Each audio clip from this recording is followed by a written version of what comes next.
Hello, my name is Frank Eaton. I'm the principal at Lang School. I wanted to welcome you to our virtual parent night for the 2020-2021 school year. Very excited for us to be able to share some information with you guys. Normally we would do this in person. Obviously this is a very different year, but wanted to just share with everyone how excited that I am about how our school year has started. Our students are doing a great job at our new protocols. We have had really good attendance. Our teachers are teaching in very creative and different ways. We have been able to have our students in different classes interact a little bit in very safe manners. They seem very excited about that. And we're getting a lot of really fun, good learning done here at school, both from the academic standpoint, but even in the all the challenges that we have with the masks and the distancing. Students are getting to socialize some in those pieces. So super excited about how the school year has started. I hope that we continue on the positive trend. And then the rest of this video, you're going to get some information from your specific classroom teacher. And then also each teacher has created a little video about different pieces of our curriculum and things that we work on here at Lang. Hope you enjoy. And thanks again for all of your support to start off this school year. Hi everyone. Thank you so much for taking time to watch our virtual parent night. I look forward to sharing more information with you tonight, and please feel free to reach out if you have any questions at all. So the blue folders, thank you very much for making sure those come to school every day and taking the time to empty those each night. On the back of the blue folder, if you haven't had a chance to look, there is a list of your child's, of the kindergarten sight words that we'll be working on in kindergarten and have started working on. So please feel free to use that as a resource or a reference at home if you're wanting to practice the sight words at home or look to see which ones we've been working on. Also in the blue folders, your child will start taking home paper books that are emergent like sight word readers. So any books that come home in their blue folder that they've written their name on, they might have colored or highlighted in, those books that come home in their blue folder are ones that they can keep at home. So I had mentioned in this past week's weekly message that if you want to get like a box or a basket for them to keep those emergent readers in or poems in that they take home, they can keep them all in one place and practice reading them at home with you. Reading bags will also start coming home in October. So the reading bag looks like this. It's a blue bag. And any books that come home in this blue bag are books that they will return to school. So some of them might be photocopied paper books, but any of them that come in the blue reading bag are ones that they'll return, and then they'll take home new books. So some of the books that come home might be a book that they can practice reading, but there will also be books that they can that are a little bit more challenging that you can just enjoy reading at home with them. And I will include a little letter in there with more information about the reading bags. But I just wanted to make sure to clarify that any books that come home in the blue folder that they've written on are theirs to keep at home. Google Classroom, just a reminder that that's an additional resource as well. We have some virtual book rooms on there, and that's where you can find our monthly newsletter. So I've posted September's and October's now.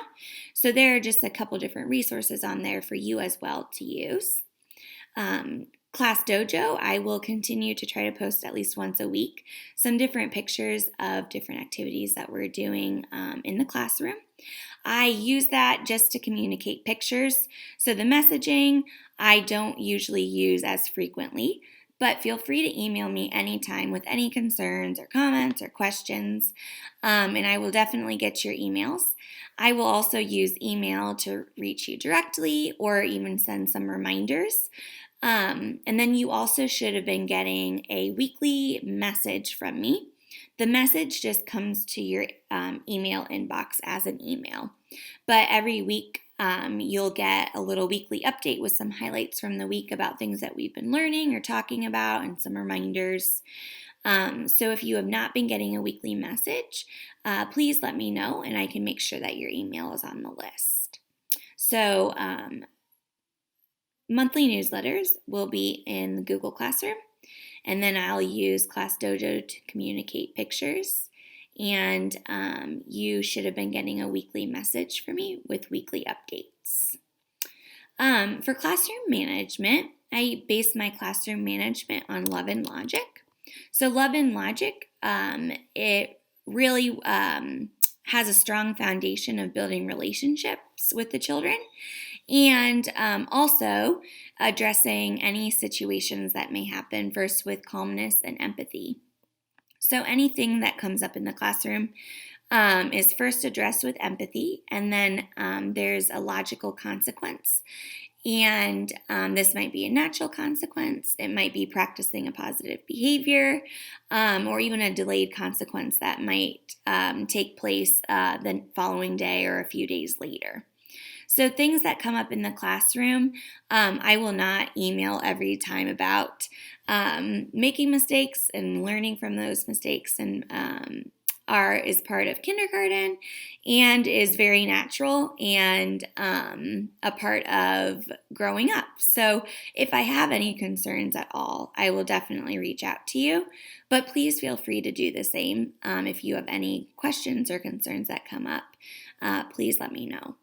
Along with that, for some social emotional lessons in the classroom, we've also been talking about bucket filling, which your children might have come home and talked about. But bucket filling is how everyone carries around an invisible bucket, and then you can fill each other's buckets by saying or doing kind things, and then also fill yours in return.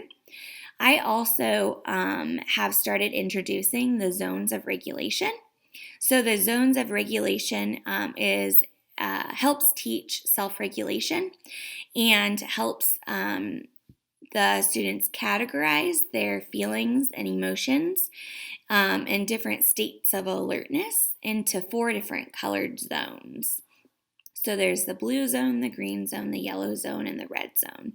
So we've just had a very basic introduction to those, but the zones of regulation framework also provides students with strategies to help them become more aware of and independent in controlling and managing their emotions and their impulses. So in our weekly updates, as we start touching on more of those skills, I'll provide some updates about what we've been working on and what we've been learning on in the classroom. Star Student we will be having this year. It will look a little different than if you've had a child at Lang in the past. We usually do a Star of the Week. We're going to be doing Star Student of the Day. So more information will come home about that, but your child will get a chance to share photos and a show and tell to his or her classmates, and we will get a chance to learn more about your child. Donations, I might ask for classroom donations on occasion.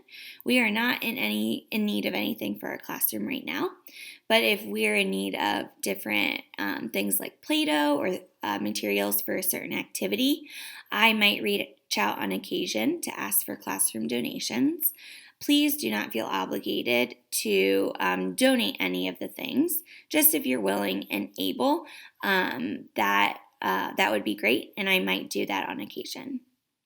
Lastly, conferences. I'm looking forward to getting to talk with all of you individually, and our conferences will be virtual this year. So if you have not had a chance to sign up using the link that I had sent out, please feel free to sign up on the Sign Up Genius and reach out if you need that link again, and I'm happy to send it to you.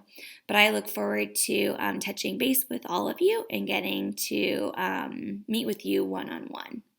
Thanks. Hi, Lang families. My name is Erin Bourne, and I am a kindergarten teacher here at Lang. I am going to talk about handwriting and the program we use to help with our handwriting curriculum. So handwriting is when your child is working on learning the correct formation of numbers in capital letters and lowercase letters. We're also working on the orientation of the letter and the placement on the line. And we're working on building strengthening our recall of those letters and numbers. So that way when your child's going to write and they're going to write a word and they're trying to produce a letter for a sound they hear, that way they've got it in their working memory and they're able to produce that letter and write it down, and they don't have to take time to think about that, which can impede their writing. So it also helps develop their writing skills as well. The handwriting program that we use is Handwriting Without Tears, which is a program that I am a huge fan of. So the picture on your screen right now is the front of your child's handwriting book. So we call it our orange book a lot of times. But the orange handwriting book goes in a developmental order. So we learn our capital letters first and then our lowercase letters. And we start with the easier letters, and that helps them gain confidence and master those skills. And then they introduce the letters that are a little bit more challenging and help build on that prior knowledge of the skills that they've used on the other letters that we've learned. So the handwriting book is not overwhelming and it's very manageable for kindergartners. This is a picture of one of the pages in the handwriting book. So they're not asked to write the letter over and over and over again. It's just 4 times for each letter. And so they practice the correct formation, the placement on the line, and the orientation. And this book is great for lefties as well. A lot of times, if you're left-handed, you have to lift your hand or kind of turn your hand a certain way to see the model, but they've got models on the left and right so that no matter if your child's left-handed or right-handed, they're able to see a model of what the letter is that they're working on. So for handwriting, you will get a copy of this letter, and in it also goes over the formation that we use to make our capital letters, lowercase letters, and our numbers. So we talk a lot and use the wording of lines and curves to make our letters and numbers. And so if I scroll down here, these are the capital letters. So it has the wording that we use when we're writing those, and then as well as the lowercase letters. And then the last part is the numbers. So the lowercase letters is when we'll start using 2 lines to help with the size of the letter and the placement on the line. We're also working on pencil grip when we are working on handwriting. So a lot of times we are working on breaking those habits of holding pencils the different ways, but we are working on mainly 2 grips: the standard tripod grip with your index finger and thumb pinching the pencil, and then your pencil rests on the middle finger, and then as well as the quadrupod grip, which involves the 4 fingers, the thumb, index, and middle finger pinch it, and then the pencil rests on the ring finger. So we're working really hard on using those pencil grips. Not only will it help them become more fluid writers, but it will also help make writing a lot more easier and help them reduce that hand fatigue when they have to start writing more. Fine motor is another thing that we've been working a lot on in kindergarten, and we incorporate a lot of different fine motor activities into our day to help strengthen those fine motor muscles. So a lot of times, their little hands, their muscles aren't strong enough to sustain in a writing activity for a long period of time. So we work on different activities to help build and strengthen those muscles. At school, we do a lot of cutting, even ripping paper, Play-Doh, playing with little objects. At home, if you have any Legos or Lincoln Logs, any building things with the small pieces, stringing beads or cereal onto a string, or even any games that involve moving little pieces around, help use those fine motor muscles, and that will help them gain strength and increase their stamina in writing as well.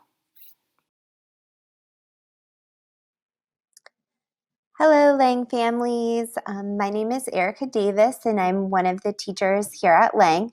I am here to talk to you about the phonics dance and writing as well. So, to start off, the phonics dance is a great way that we learn our letters and our letter sounds. We have these pictures posted in our classroom, and there is a picture along with a letter, and then there's a little chant with some motions that we do with those chants. So this is a great way to connect our visual and auditory and kinesthetic learners because there's lots of different parts to the phonics dance. So it's a great way for kids to make connections with those letter sounds. So I'm going to do a couple of them for you. This is the letter A, obviously, and here we see a picture of Abby, and Abby is clearly very, very sad. So our phonics dance for the letter A goes like this. A says ah. Abby is sad. Is a. Wah. So we do this. The kids really like getting into it and acting it out. And it helps them make a connection to that letter A and the sound that it makes. Another one that we do is the letter E. E is a tricky sound, but the motion that we do with the phonics dance really helps make that connection with the sound. So the letter E phonics dance goes like this. E says eh. Eh, eh, eh, eh, eh, eh, eh, eh, eh, eh, eh, eh, eh. Eddie loves his teddy and Eddie loves E. We make a little heart. So it's kind of like a choo-choo motion. But since E is tricky, sometimes when kids can't remember what the letter E sound is, I just do this motion and that clicks in their brain. Oh yeah, I remember this as the S sound. So a lot of them do make really great connections with emotions and with the sounds. So the phonics dance is a great resource. Most of you should have the little phonics dance book that they brought home. It's like a little half book. They colored in the pictures. We did these as we learned the different sounds. And it's a great resource if you haven't pitched it. It's a great resource for you to just go through the book and have your child practice those letter sounds. And if they like to perform, to do the little chants that go along with them. When it comes to writing, of course, knowing our sounds and what the letters look like is super important. So a lot of the classes have a little phonics dance name tag. You could really have any alphabet in front of you is a great resource to use when you're just starting to teach writing. So we've had a focus on listening for the beginning sounds and words right now. So we've done a lot of listening for initial sounds, labeling pictures. So let's say a child wants to draw a picture of a dog.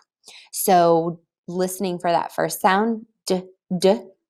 Now let's say they can hear the first sound and identify the d sound, but they forget, oh, I know D says D, but I don't remember what it looks like.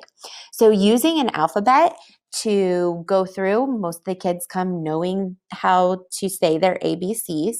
So we talk a lot about finding a letter using our ABC song and using one-to-one correspondence with our finger. So if I know D, D says D, but I'm not sure what it looks like, I can sing my alphabet.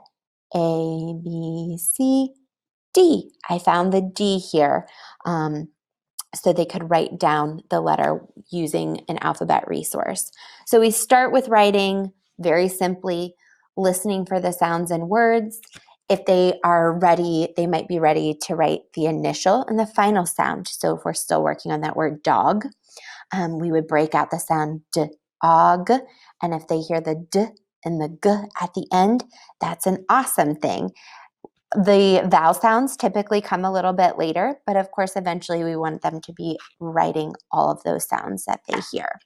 We've also started talking about the difference between letters, how we use letters to then build words, and how those words are eventually used to build sentences. So we're introducing the difference between all of those things, and we are going to be starting to write sentences more and more. So one way that we kind of show what a complete thought is if we say, I see a, and the kids look and say, well, that doesn't really make any sense. So we say, that's not a complete thought. That would not be a sentence. But we have, I see a cat. Now you go, oh, okay, I know what that means. That's a complete thought. That is a sentence. So we're starting to write sentences. We start introducing that there have to be spaces between words. As we introduce new sight words and things like that, those are added to our word wall, and kids are encouraged to use the resources around the room to help them write down their sounds. One of the most important things that we want to tell parents is that kids learn to write through inventive spelling. And what that means is that we don't just tell children how to spell words. We want them to do their best to try to break out sounds and words and write down any sounds we know. So if you are ever writing at home with your child, if you want them to start a journal or write a card to somebody, really encourage your child to write down the sounds that they know. So it's not going to be perfect. Not everything is going to be spelled correctly, but you want to encourage them, and you can help them even to break out sounds in words. So if they want to write happy birthday, you could help them with happy, h-a-p-e. What sound do you hear first?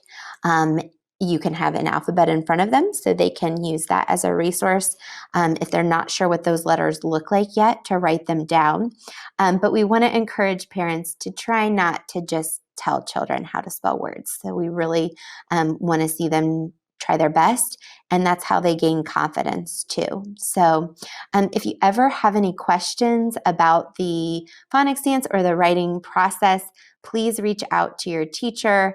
I know writing is one of my favorite things in kindergarten because it's fun to try to decipher what they're writing, what they're trying to say. So I'm sure you will be getting plenty of laughs when the kids start bringing home their writing. I hope you all have a great day, and I know that all the classrooms are off to a great start in kindergarten, so thanks for all your support. Hello, my name is Mrs. Morrissey, and I am our intervention specialist here at Lang and our reading lab teacher. So I work with various students on reading, and I'm here to talk to you about guided reading today. Guided reading is an instructional approach where teachers work with students in small groups for reading. We work at their own individual level. So we have completed assessments where the student is leveled, and they may be at the beginning of a kindergarten level, middle, end of kindergarten, or even beyond. And we use these readers to complete small group instruction with the students. So I'm going to talk a little bit about the different levels. This is a level A book. And the level A books are very repetitive. This is called My Bedroom. So we're working on the sight word my in this book and the sight word look. So the text may say, look at my bed. And you're going to keep going. Look at my bookshelf. Look at my books. This is where we get maybe a little trickier. Look at my, we're wanting them to remember the repetition in the book for look at my, and when we get to this last word, we're looking at the picture to see, someone might look in there and say toys, clothes, but this starts with cl, so we're wanting them to say closet. So if a child is having trouble, we will prompt them to look at the picture and the beginning sound. Same thing here. Look at my toys. Someone might say, look at my dolphin, look at my bear, look at my car. but we want them to look at the beginning sound of the word and see what makes sense based on the beginning sound. This is a level A text. So an important thing in level A text is pointing to the text, because most kids can remember that pattern and just say, look at my bed, look at my toys, look at my closet, look at my... But we want them to look at each word. Look at my toys. So first we do the reading of the text. We reread it several times. We then do some work with the sight words. We might write on our dry erase board quickly in all four corners, look, look, look, look, or my. And on that, we're having them copy that. Not write that how it sounds. We're having them copy that. We're trying to imprint the word my and look into their head. So that is a beginning level. Here we have a level D text, and this has more detailed sight words. You can look here. You can see big buildings in the city. Some big buildings are called skyscrapers. And the first time you read, you might have to explain what a skyscraper is. Maybe that's not a vocabulary word, so we'll talk about those. You can see parks in the city. There are cars and buses in the city. You can see parks in the city. There are trees in the parks. So again, on a level D, most kids already know the word you and can and see. We've covered those earlier. And we're now working on sight words like there. And some would be another sight word we'd be working on in this text. A couple things with guided reading. Building fluency is so important, and that's where the kids can read it more in phrases and not word by word. And we do that by repetition of reading. We read the same story multiple times. In any given guided reading lesson, we may read the story 3 times. Each lesson, I do a familiar text and a new text. So we've reread a familiar text that we've read.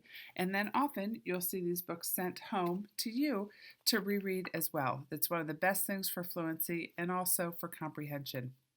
Comprehension is a huge part of guided reading, because reading is not just recalling words. Reading is understanding the text and being able to make meaning from that text. So in order to do that, we need to ask questions about the text. We have the literal, the texts that have to do with, the questions that have to do with the story, and then we have the beyond text questions, where maybe we're comparing 2 stories, or maybe we're asking them to infer, what do you think? Why do you think they did this? You know, how does this compare to another story we've read? Questions like that. I'm going to talk to you a little more about sight words in general. In kindergarten, we have 45 sight words that the students are expected to know by the end of the year, within the text and in isolation when just shown a flashcard or something, or a list of all the sight words. We kind of break the sight words down by month. And so some of the sight words we've worked a lot on. The first 2 we work on are A and I. They're a letter, but they're also a sight word. We work on me, see, the, like, and very early in the school year. So you may have seen a lot of books coming home with the word see in it. Again, those books are in the text. We do lots of repetition of that. We also add them to our word wall. And a word wall is a resource in the classroom that the children can use when they want to write a word. So we don't want them just trying to sound out the sight words. It's practice if they use what we say, use your resources. So they can look at the word wall, and the word wall has other students' names on it. It also has words like I, a, see, me, the. We introduce those as we learn them, and we put them up there. So whenever the children are writing the word the, they can go to the word wall and find the word the so that they can practice writing it, T-H-E. These are words that you can't sound out easily. You just have to memorize. For reading, as I mentioned in our guided reading books, they're seeing them over and over again in their books. And then at the end of the lessons or in the middle of the lessons, We may say things like after we finished reading it and we finished talking about it, we'll say, okay, everybody, we either say point to the word look, and they'll find the word look on every page. Another thing we may say is frame the word look. And framing is when you put your fingers, it's hard to do on the camera, put your finger next to one on each side of the word. That's showing us that they can go through the text and discriminate the difference between look and my. So again, we have those 45 sight words. We work on a certain number of them each month. And if the kids are reading higher level books, D and above, they're getting new sight words throughout those books that they're reading as well. That's individualized to their need. Don't ever hesitate to read text beyond their level to them. It's so much fun to read great text to them that they can't read yet, but also to sit down and explore and watch how they are progressing in reading. You are going to be so impressed by what they can do by the end of the school year. And as always, if you have any questions, do not hesitate to reach out. Thank you. Hi, parents and families. My name is Lauren Qualls, and I am a kindergarten teacher here at Lang, and I am excited to talk to you about one of our areas of curriculum called Hegerty, and this is a phonemic awareness curriculum that we practice daily in the classroom.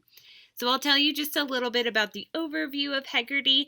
Like I said, it is a daily practice and it does not have a written component. So it's something that is all done through spoken word, and it's designed to improve our students' reading, spelling, and writing skills so that as the students are learning to hear specific sounds in words.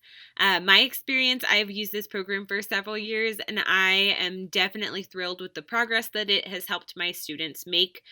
So it's definitely a worthwhile practice, and a great benefit is that it is also only a 10 to 12 minute part of our day, sometimes even shorter than that. So it is a very short part of our day that packs a huge punch into students' language development. Their participation in this program is super important because as students are learning how to manipulate sounds and use them in their writing and reading, it's extra important that they are participating so that they can hear and notice the changes in those sounds. So I'll tell you a little bit more about what it looks and sounds like. There are 10 areas that we work on each day in that short time. So 8 phonemic awareness activities that I'll chat about in just a second. And then daily letter or sound practice. So we're doing flashcards with letters and sounds. And there's also some sort of word or sentence, some sort of language activity that improves their language awareness. So oftentimes towards the end of the year, that looks like a weekly nursery rhyme that they're practicing. So phonemic awareness activities include rhyming, identifying the parts of sounds in a word, changing or deleting parts, and blending as well. So I'll go through each of those little points and talk about an example so that you can kind of see what it sounds like in our classrooms as we're practicing phonemic awareness. So the rhyming we have in a couple different stages. At the beginning, we talk about what rhyming words are, and we provide some concrete examples. So students are repeating words like dog, log, or frog, or I guess that rhymes too, frog, log. So those are just some ways that we provide them with concrete examples of things that do rhyme. So once that skill is kind of covered, then we talk about, is it a rhyming pair or is it not a rhyming pair? So I'll tell our students, give me a thumbs up if it rhymes, a thumbs down if it does not, and I'll say a word, you, we. Do those two rhyme? They don't, so we give a thumbs down. And then I'll provide another word pair, bag, tag. Those ones rhyme, so we give a thumbs up. So that's how we begin rhyming and transition to a different and more difficult part of rhyming. And finally, we do rhyming words where we provide one word and the children have to give us words that rhyme with that example word. So if I gave the word frog, then they would give me dog, log, bog, all those different words that rhyme with frog. So after we do that rhyming practice, we'll move on to identifying parts of a word. So at the beginning of the year, we're getting children to recognize the first sound of a word. So if I say the word mouse, they would say mouse, because there's an M at the beginning. And we never ask for the letter. We're always asking for the sound. So if a child is saying mouse, M, they've kind of skipped past that sound. We want them to just tell us that sound. So mouse, or top, t, that kind of thing. So that's the beginning of words that we identify. We also do some fun practice to identify an ending sound next. So beginning sounds, and then we cover ending sounds. And to do that, we often have the children punch it up, such as this. If I were to say the word ball, I would say ball, ball, and I'm looking for that ending sound of the word when I punch it up. We also talk about the middle sound of a word, and that middle sound I like to do a little roller coaster with. So with the word top, I would go t, a, p. So students are able to isolate each of the sounds in a word. So we make it fun and it keeps children engaged so that we can get that great language awareness practice in. We also practice adding and deleting and changing parts of a word. So at the beginning of the year, this looks like taking apart compound words, such as the word snowman. If I say snowman, take away snow, what part of the word is left? Man. Likewise, if I want them to change a part of a word, if I give them the word snowman, change snow to mail, and they have to think of what that new word would be. The new word is mailman. So that just gets their brain activated for that language awareness activity of substituting parts of a word, because later in the year we do that with sounds. So if I said the word lip, take away ol, they would have to recognize that the ending two sounds are ip. Where if I have them say lip, take away p, then that one's a little bit harder. They say li and leave off that ending sound. So those are a great foundation to when we eventually begin blending. So if we were to blend that word lip, it would sound like ol, I, p, lip. So then they are able to better incorporate that into their writing. Like I said, we are doing this right now with compound words at the beginning of the year. So students take apart and put together words such as the word inside, inside, inside, or they take it apart, inside, inside. So it is a quick, like I said, practice that we blow through each day, but it is really important to our development here in kindergarten. Like I mentioned before, it does really improve writing and reading skills as we do this vocal activity each day. It familiarizes students with that action of breaking apart, changing, and manipulating words and putting them back together based on the sounds that they hear. And the group of skills that we cover in phonemic awareness are hugely contributing to reading success as students go throughout their early years of school. So I included a writing example here that kind of shows what these skills are helping us to achieve here in the early stages of kindergarten. So this child tried to they drew a bear, and then they wanted to write that word next to it. So you can see that they got two sounds there. They got the beginning b and the ending sound. That is a really great example of how Hegerty is able to incorporate into our writing, because if the students are kind of lost on where to begin with writing, then we can say, okay, your word is bear, first sound, and they know first sound, b, b. Okay, I can write that. And then they can punch it up to get that last sound. Their word is bear, so we go bear, and they've got two sounds already. So that's a really great start for a kindergarten writer, and something that we want to praise and acknowledge as an important step in their writing. That is everything information-wise on Hegerty from me. Thank you so much for listening and tuning in. If you have any questions about this Hegerty curriculum, be sure to reach out to your child's teacher and they can give you some more information. Thanks so much.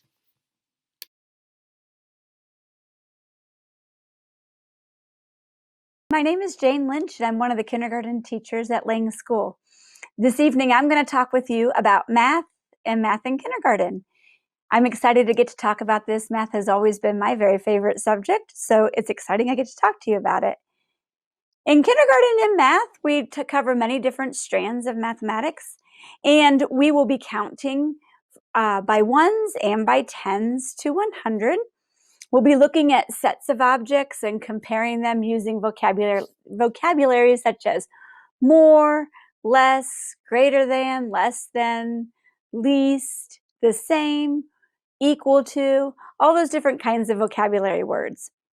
We'll be working on reading as well as writing numbers from 0 to 20. And we'll also be working on starting at different numbers besides 1 to count. So maybe, they might have to start at 3 and count to 10, or start at 7 and count to 30.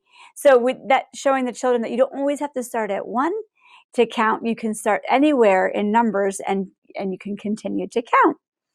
We'll be working on the operations of addition and subtraction. We'll talk about the concept of addition and subtraction. We're adding, we're putting things together, and subtracting, we're taking things apart or taking things away. We'll be providing lots of tools to help your children with this, such as manipulatives, like chips or things to help them add things together and take things apart, using our number lines, using the hundreds grid, drawing pictures, making tallies, learning how to count on, all those different things to help with addition and subtraction. We'll be learning ways to make 10, where we know this is a tens frame. And so anytime this is filled up, it's 10. So we'll talk a lot about how, if there are 7 right here, and we put 3 more in, then we have it filled. So now we know 7 plus 3 more is the same as 10, or is equal to 10. We also will be playing lots of dice game. Dice are a great way to be automatic with your with numbers and with adding numbers together. And so we play lots and lots of dice game. One more part of operations that we work on is being able to fluently add within 5. So being able to look and say 1 plus 3 is the same as 4, is equal to 4. Or 4 take away 1 is 3. Where it's automatic for them, they don't need the tools to just know that. So we'll do a lot of practice with that. We'll work on base 10 with teen numbers. Teen numbers are the tricky ones for the boys and girls, first of all, to learn. Just the names of them, those are tricky because there's not a great pattern for teen numbers like there are other numbers. However, we'll also talk about how teen numbers are a group of 10 plus 1s. So one group of 10 plus some 1s is to make different teen numbers. And this is a great way to introduce our place value system. We'll talk about measurement and data by comparing attributes of different things such as weight and length and height, and using terms like more and less, greater than, longer, shorter. And in geometry, we'll talk about both 2D and 3D shapes, being able to use the vocabulary that goes along with 2 and 3D shapes, and being able to identify and describe them, as well as compare and take shapes apart to make different shapes. So if you take a square and you draw a diagonal line, well, now you have 2 triangles. So we now know 2 triangles put together can make a square. All of us work in our classrooms every day on our calendar activities, and the calendar is it's just filled with math. We do a lot of place value because we count how many days we've been in kindergarten. We talk about the days of the week and the concepts of time. We're always counting on. So our calendar activities just lend themselves easily to math. And we also will be working on word problems, both orally and drawing them out with pictures and objects. So so that's a great thing to do in the car. I see 2 houses. If there are 2 more houses, how many houses do you have altogether? To just do those kind of oral math problems. So in kindergarten, math is very hands-on. We use lots of manipulatives. We play games. We do activities. We do paper pencil with it as well. But we try to make it hands-on as well so that it can be as concrete and so children can really understand the concepts behind all the areas we're working on in math. Hi, Lang families. I'm Jody Anderson, one of the kindergarten teachers here at Lang, and I'm going to be talking to you about what your child will be learning in science and in social studies this year. Now, we paired those two together because many of the topics that the students will learn in science and social studies are embedded within the stories that we read and the themes and activities that we plan. So while you may not have a science worksheet or activity that you see come home, do know that we are having many discussions here at school about science and social studies topics that kindergartners are required to learn. I just wanted to touch on, though, a few of the power standards, the Ohio learning standards that we do cover in kindergarten so that you could know what to expect this school year. With science, the big overarching concept is that scientists use their 5 senses to observe and to compare and to have conversations about what's happening in the world around us. With science, we will observe all of the seasonal changes, the weather changes, and also some things that are happening in the world around us as those seasonal changes happen. This allows us to really know that scientists just take a step back and observe what's happening. And we can use those 5 senses by seeing, smelling in some cases, feeling, touching, tasting, hearing, all of those things that we can use our 5 senses to explore. Also, we will be learning about living and non-living things, the differences between living and non-living things. And we'll be exploring animal habitats at the same time while we're doing that, and how animals need habitats to help them survive. In the spring, we'll talk about sound, and that sound is actually created through vibration. And that is just another one of those Ohio learning standards that are covered in kindergarten as a springboard for what your children will learn in the future. Moving on to social studies, I would say, like I mentioned with science, that the bigger, higher, the arc of what they were learning in science was observing and using our 5 senses to see the world around us. With social studies, I would say that the bigger learning topic of the year is how time passes. And this is why we use the calendar that you can see behind me to talk about the days of the week, the months of the year, and also, like I mentioned before, it connects to science with how the seasons and the weather changes. So with the calendar, kids need to know that yesterday, today, and tomorrow are different time, and that past is something that happened in the past and future is something that will happen.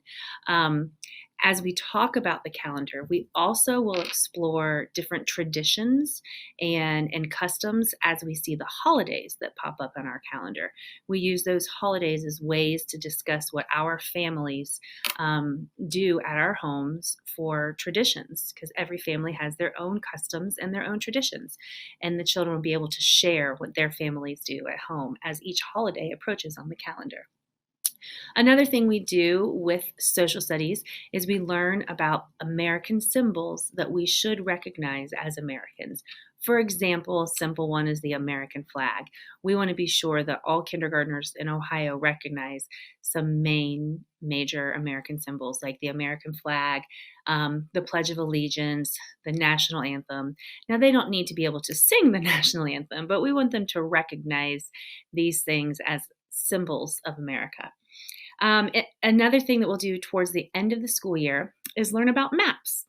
And we try to start with the connection that kids can make with a map of their own bedroom. So we teach them that a map is really just a drawing of a place or a location.